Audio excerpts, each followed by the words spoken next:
Kung bago ka lang sa channel na to at isa kang true-blooded Aldab Nation na nagmamahal po kila Maine Mendoza at Alden Richards, tama po ang channel na pinuntahan mo, kaya consider na kitang bagong subscriber. Welcome back mga ka-Aldab. Ito na naman po ang inyong lingkod, si Mr. Destiny. At syempre napakaganda na naman ang pag-uusapan natin. Itong mga pag-uusapan po natin base na rin naman po ito sa mga taong malalapit kina Alden Richards at syempre kay Maine Polkerson. Sabi ko nga po sa inyo, lagi kong pinapaliwanag, kung gusto nyo lang naman po ng latest trending, abay dito lang po kayo sa channel ni Mr. Destiny dahil wala naman po kayong ibang pupuntahan about sa Aldab. Siyempre dito po tayo sa real life couple. Bagamat maraming mga komento ang hindi talaga maganda at hindi nga po pumapabor sa atin, okay lang po yun. Kasi kay Alden, kaduda-duda na rin po Kung nagdududa kayo kay Mengay, kung bakit nga po ba lumabas siya sa ABS-CBN ball, magtataka naman kayo kay Alden Richards. Dahil uminit at uminit na naman po ang issue patungkol sa Kapamilya Network. Mas pinaboran daw po ni Alden Richards ang Kapamilya Network. Kung titignan nyo naman po mga ka-Aldab, kumbaga tama naman po yung mga komento po nila na ang GMA Network talagang kumbaga ano yan sa mga tauhan niya. Ang ibig kong sabihin sa mga pagmamayari nila na hindi ka pwede basta-basta mag-promote. Kung si Dingdong Dantes nga po, di po ba? At si Charo Santos, si Mengay nagpa-picture lang wala mga mga video na nag-uusap, wala. Di po ba? Ito po yung video na pinag-uusapan ngayon.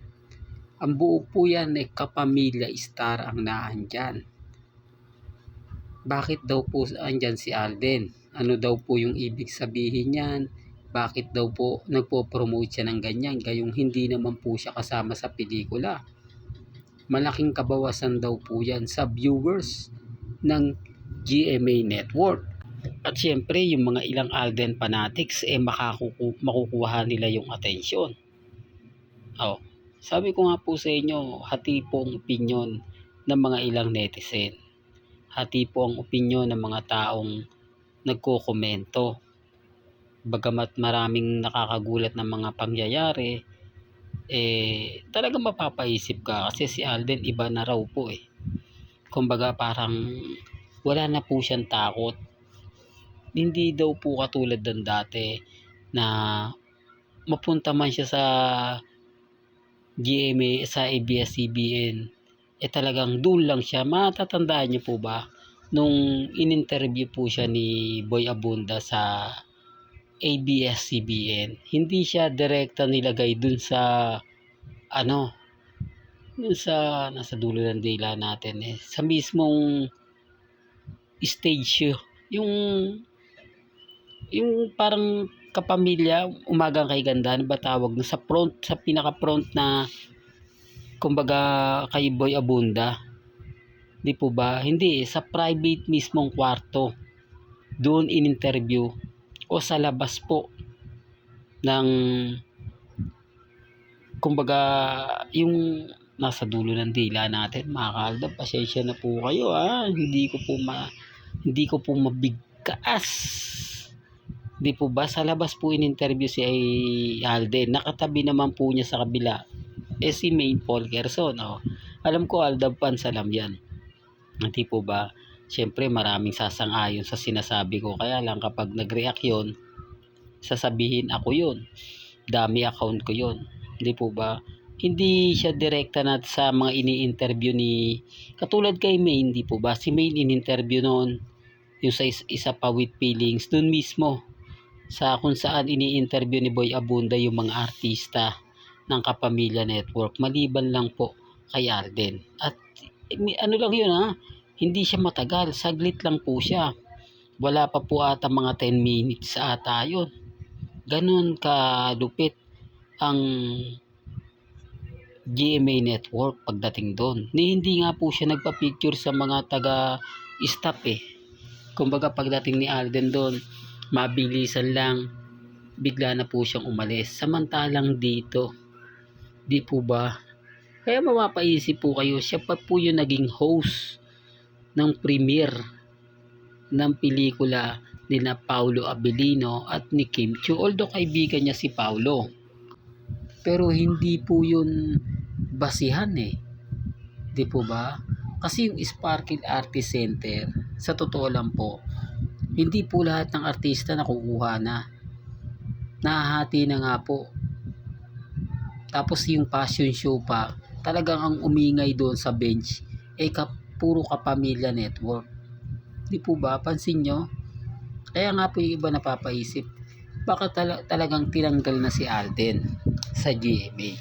Baka may mga ganap na pangyayari na tumanggi si Alden, sinabihan siya ng GMA na wala na, ganto ganyan, tapusin na natin to.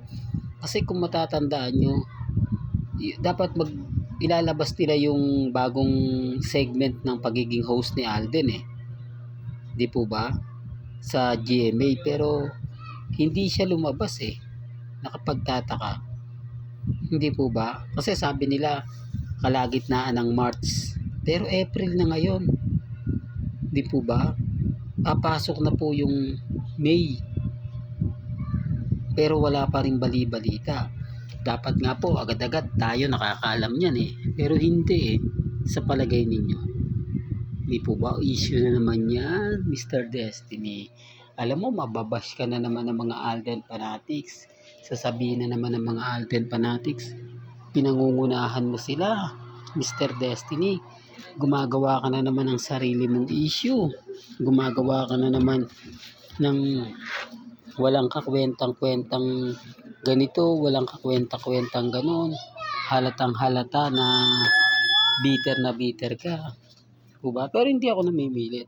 Sabi ko nga po sa inyo, kumbaga ang sinasabi ko lang po dito yung mga opinion din po at mga komento sa website na tinutugma-tugma ko lang po. Kaya nga po yung iba na nagre-react sa akin, nagko-komento, hindi, ganito ganyan Mr. Destiny, walang katotohanan yung sinasabi mo. Wala pong problema.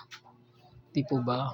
Ang importante lang naman po, maging updated kayo. Ang importante lang naman po, lahat ng mga nababasa ninyo, napapakinggan, lalo na po sa Instagram, sa Twitter, sa Facebook, di po ba lahat po yan hindi ko ini-edit.